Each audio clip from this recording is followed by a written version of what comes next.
بسم الله الرحمن الرحيم الحمد لله رب العالمين وصلى الله وسلم على سيدنا محمد وعلى آله وصحبه الطيبين الطاهرين اللهم لا سهل إلا ما جعلته سهلا وأنت تجعل الحزن يا ربنا إذا شئت سهلا اللهم علمنا ما جهلنا وذكرنا ما نسينا وزدنا علما واغفر لنا وارحمنا يا مولانا إنك على كل شيء قدير اللهم يا ربنا يا إلهنا إنك عفو كريم تحب العفو فاعف عنا اللهم إنك عفو كريم تحب العفو فاعف عنا يا إلهنا أما بعد مسلمين dan muslimat rahimakumullah. Alhamdulillah, malam ini adalah malam 19 Ramadan Al-Mubarak. Dan pada malam ini kita insya-Allah taala akan memperbahaskan tentang ayat yang paling afdal dalam Al-Quran Al-Karim. Ayat yang paling afdal dalam Al-Quran yang Rasulullah sallallahu alaihi wasallam telah mengkhabarkan tentangnya, ia sayyidatu ayil Quran, yakni ia penghulu bagi ayatul Quran, ayat yang paling afdal dalam Al-Quran Al-Karim. Ayat itu apabila seorang daripada para sahabat muncul kepadanya syaitan, maka ditangkap syaitan itu. Dia kata, lepaskan aku, saya tidak akan kembali. Maka dia mengkhabarkan kepada baginda apa yang berlaku dengannya. Baginda bersabda yang mafhumnya, dia cakap dusta, dia akan kembali. Maka syaitan memang kembali, muncul sekali lagi. Maka dia tangkapnya. Maka dia kata, lepaskan aku, saya tidak akan kembali semula. Maka dia mengkhabarkan kepada baginda, sahabat itu mengkhabarkan kepada baginda. Baginda mengkhabarkan, kadzaba, dia membuat dusta, dia akan kembali. Maka dia datang kali yang ketiga. Sahabat itu tangkap dia. Dia kata, syaitan itu kata, lepaskan aku kali ini, dan saya akan mengajarkan kepada kamu sesuatu yang menjaga kamu daripada kita. Dia kata, apakah ia? Dia kata, ayatul kursi. Ayatul kursi. Maka sahabat itu kembali kepada Rasulullah sallallahu alaihi wasallam. Dia mengkhabarkan, baginda bersabda, sadaqal khabith. Maknanya yang keji itu sudah cakap yang benar kali ini tentang ayatul kursi itu. Maka ayatul kursi sayyidatu ayil Quran, seafdal ayat dalam Al-Quran Al-Karim. Apakah makna yang ada padanya? Dan ayat Al-Kursi ini baik ia dibacakan setelah setiap salat dan baik dibacakan juga sebelum seorang tidur. Banyak kelebihan bagi ayat Al-Kursi ini, banyak kelebihannya.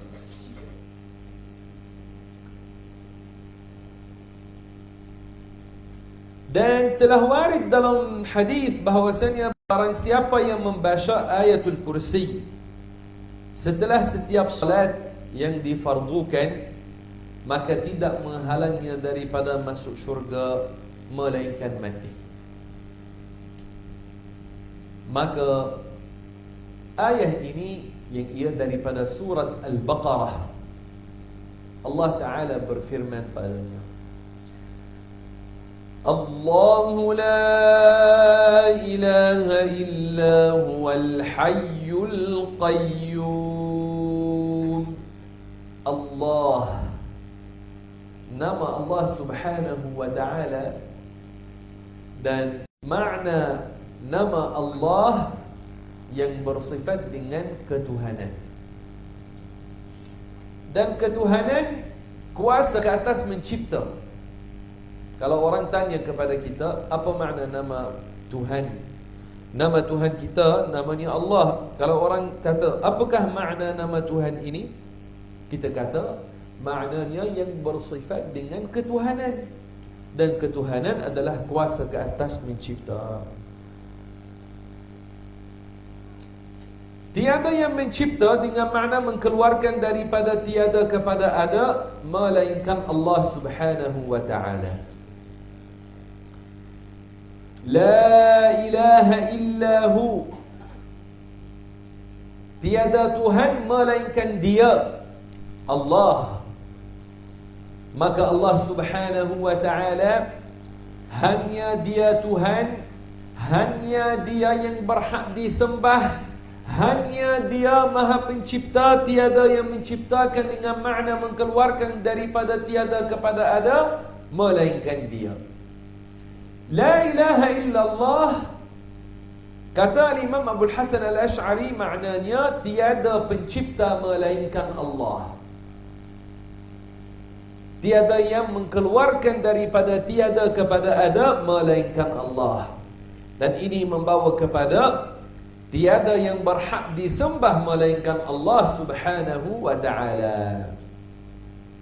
Apa makna al-ibadah, sembahan? Apa makna kita menyembah Allah? Apa maknanya? Al-ibadah, ibadah itu maknanya kemuncak ketundukan. Sehabis-habis ketundukan itu kita tidak membuatnya melainkan kepada Allah. Yang membuatnya bagi selain Allah, dia musyrik. Bukan sebarang ketundukan, bukan sebarang ketundukan kemuncaknya. Kemuncak ketundukan itu adalah ibadah. Sehabis-habis ketundukan. Dan ada setengah orang mereka tidak faham makna ibadah.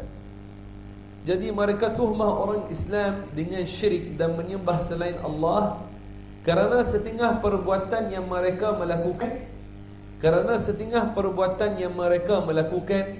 sedangkan perbuatan itu tidak dikira syirik. Ia bukan syirik. Contoh, ada golongan dinamakan Wahhabiyah. Golongan Wahhabiyah ini, mereka kata jika kamu bertawassul dengan para anbiya dan para salihin, mereka kata ini syirik kerana kamu menyembah selain Allah.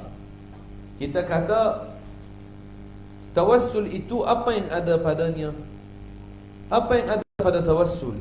Kalau kita kata, ya Allah, kita mohon daripada kamu dengan Nabi kita Muhammad sallallahu alaihi wasallam untuk memberi kepada kita, kemudian kita sebut apa yang kita mahukan. Tidak ada pada ini menyembah Nabi Muhammad sallallahu alaihi wasallam. Kerana kita tidak buat kemuncak ketundukan kepada Nabi sallallahu alaihi wasallam. Bahkan dia wasilah kita kepada Allah Subhanahu wa Ta'ala. Seperti mana kita mempercayai bahawasanya Allah yang menciptakan rasa kenyang pada kita, tapi kita tetap guna wasilah yang ia makanan. Menggunakan wasilah ini bukan menjadikan kita musyrik, kerana kita tidak percaya bahawasanya wasilah itu menciptakan. Apabila kita sakit, kita ambil ubat. Kita tak percaya ubat itu menyembuhkan kita secara hakiki. Bukan ia yang menciptakan kesembuhan pada kita. Bahkan Allah Subhanahu wa Ta'ala, Dia yang menciptakan pada kita kesembuhan. Dia yang menciptakan pada kita kesembuhan. Kalau kita makan menggunakan wasilah ini tidak menjadikan kita musyrik. Tapi golongan Wahabiyah mereka kata, jangan kamu kata, ya Allah saya mohon daripada kamu dengan Nabi Muhammad. Kamu terus kata, ya Allah bagi kepada saya sekian-sekian. Mereka kata, jangan jadikan perantaraan di antara kamu dan Allah. Mereka kata, kamu dengan perbuatan ini seperti penyembah berhala, yang mereka telah menjadikan berhala-berhala perantaraan antara mereka dan Tuhan. Apakah ini? Apakah tuhahan ini? Mereka menyamakan orang Islam yang mereka percaya bahawasanya tiada Tuhan melainkan Allah, tiada pencipta melainkan Allah. Mereka menyamakan mereka dengan penyembah berhala yang mereka mempercayai bahawasanya berhala adalah Tuhan dan menciptakan. Ini adalah waham daripada mereka dan kejahilan tentang makna ibadah. Tidak ada pada perbuatan tawassul kemuncak ketundukan kepada Nabi Muhammad sallallahu alaihi wasallam. Bila seorang jatuh syirik, jika dia menyembah Nabi Muhammad, dia jatuh syirik. Tapi sekadar dia bertawassul dengan Nabi Muhammad, ini bukan syirik. Ini bukan syirik.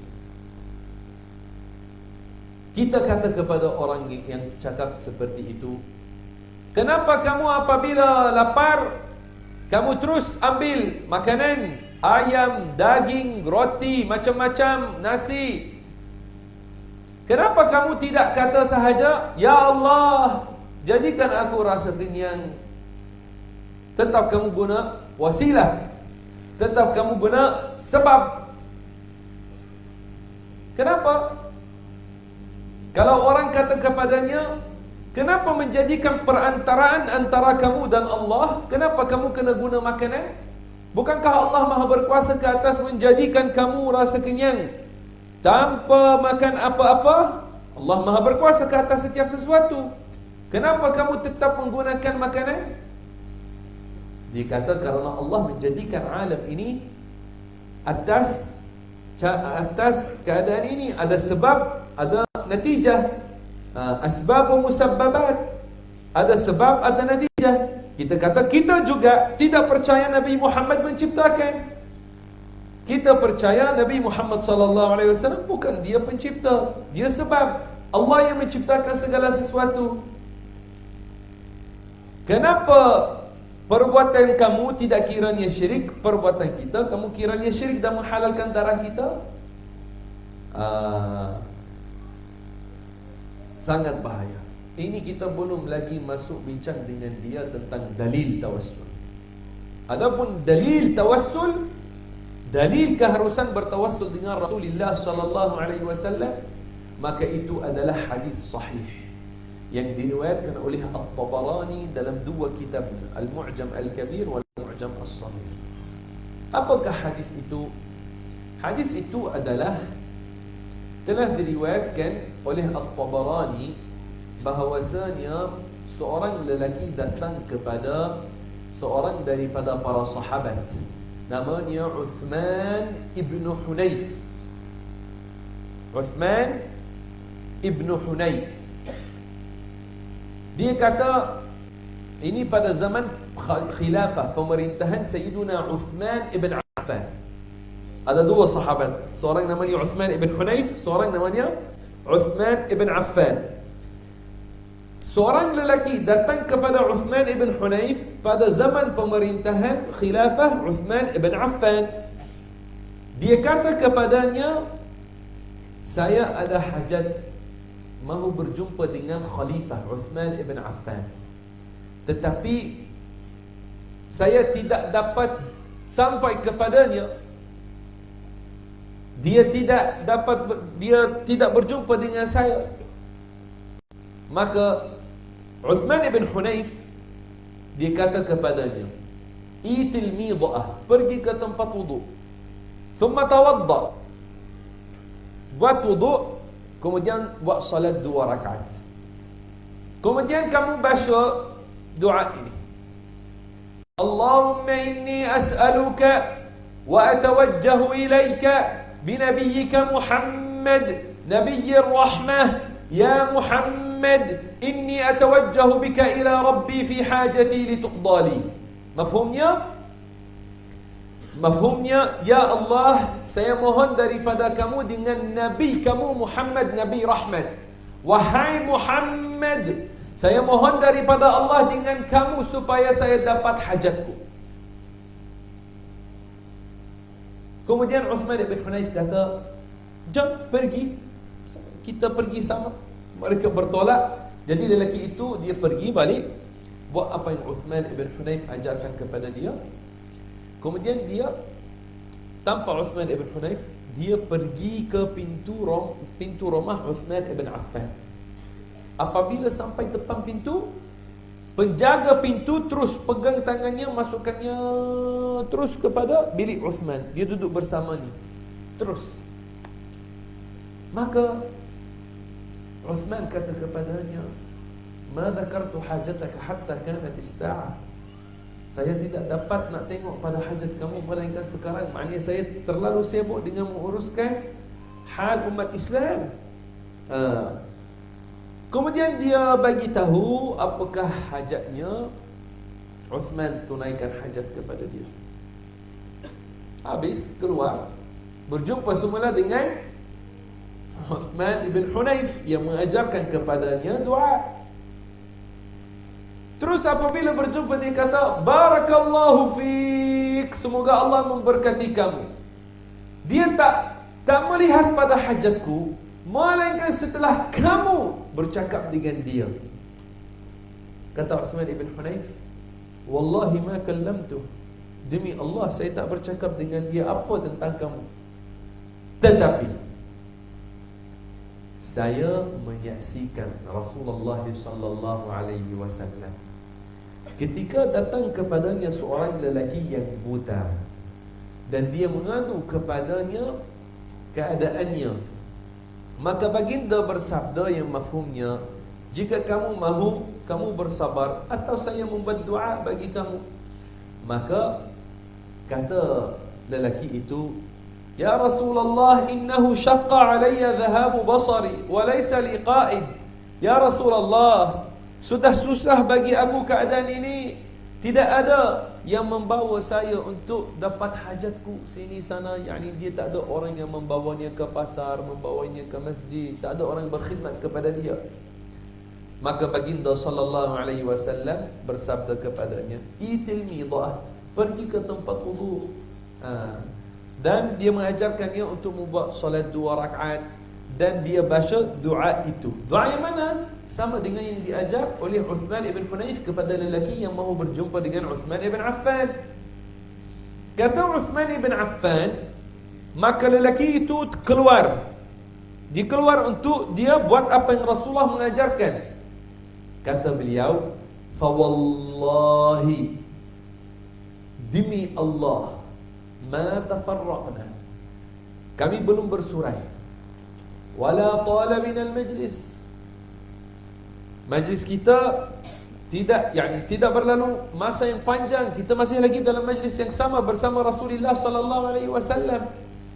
Hatta dakhala alaina ar-rajul wa qad absar ka'annahu lam yakun bihi dhurrun qat, sampai lelaki itu kembali masuk ke dalam tempat kita dengan 2 mata yang terbuka, seolah-olah dia bukan buta sebelum ini. Dia sembuh dengan bertawassul dengan Rasulullah sallallahu alaihi wasallam. Siapa yang mengajarkannya tawassul? Siapa yang mengajarkannya tawassul? Rasulullah Muhammad sallallahu alaihi wasallam. Rasulullah tidak mengajar syirik. Rasulullah tidak mengajar yang haram. Rasulullah tidak mengajar menyembah selain Allah. Maka mana golongan Wahabi ini yang mentuhmah orang yang bertawassul dengan Rasulullah dengan syirik, sedangkan Rasulullah yang mengajarkan sahabat bertawassul dengan dia.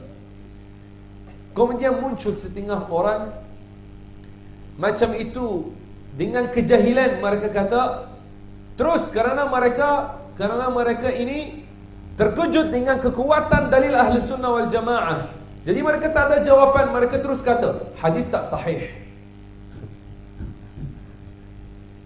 Ini macam subhanallah al-azim, subhanallah. Hadis ini ditashihkan oleh 16 hafiz. 16. Tahu apa makna hafiz?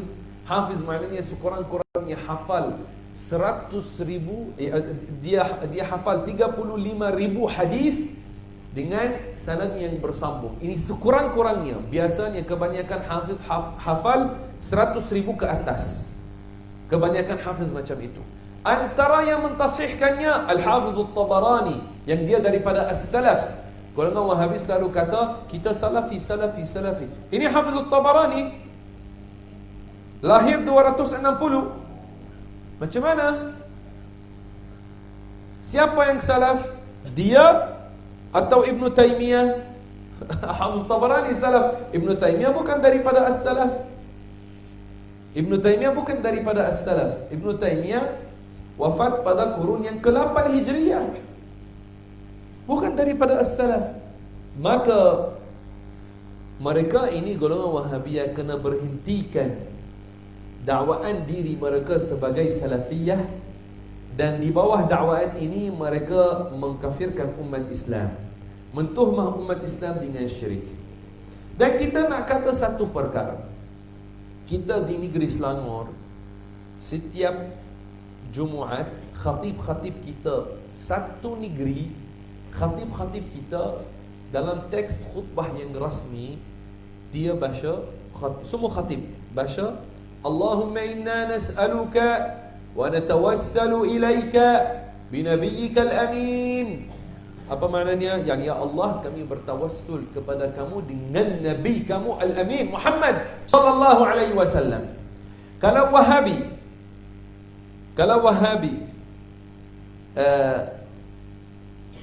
atau apakah Wahabi kata tentang ini? Karena Wahabi terkenal dalam kitab-kitab mereka, mereka kata ini syirik. Mereka kata ini syirik dalam kitab-kitab mereka. Bahkan ada satu kitab mereka kata yang bertawassul dengan Rasulullah dan para salihin ini syirik yang terbesar, menghalalkan darah. Apakah mereka kata tentang khutbah Jumaat Selangor? Apa yang mereka kata? Bagi mereka ini yang mereka tak cakap secara zahir, kerana kita alhamdulillah lagi banyak daripada mereka. Tapi akidah mereka solat Jumaat ini tak sah. Kononnya kerana ada dalamnya syirik. Walaupun mereka sekarang tak berani untuk katanya dengan lidah, tapi itu kepercayaan golongan Wahabi. Ini daripada kitab-kitab mereka. Semua yang dah baca kitab mereka tahu bahawasanya mereka hukum ke atas orang yang bertawassul dengan para awliya dan salihin dengan syirik. Maka bagi mereka tak sah salat Jumaat di Selangor. Bahaya. Akidah ini bahaya. Kemudian ada setengah orang tanya, dari mana datang terorisme itu? Terorisme dari mana datang? Daripada fahaman seperti itu. Daripada fahaman seperti itu. Subhanallahil azim. Muslimin dan muslimat rahimakumullah subhanahu wa ta'ala, tawassul dengan para awliya dan salihin tidak ada padanya unsur syirik apabila ia dengan akidah yang betul. So today we have discussed about we started discussing about the interpretation of the best ayah in the Quran. The best ayah, the best verse in the Quran is Ayatul Kursi, and the one who recites Ayatul Kursi, he will be protected from the evilness of jinn, and the one who recites it every day after each obligatory prayer, it's mentioned in the hadith, nothing prevents him from entering paradise except death. So this verse, which is the best verse in the Quran, what is the meaning of it? Allah said, Allahu la ilaha illa huwa al-hayyul qayyum. Allah, this is the name of the God that we worship, and it means who is attributed by Godhood. If one asks you, what is the meaning of the name of your God. You worship Allah. You say, my God is Allah. If someone asks you, what's the meaning of Allah? You tell him, this name means who is attributed by Godhood.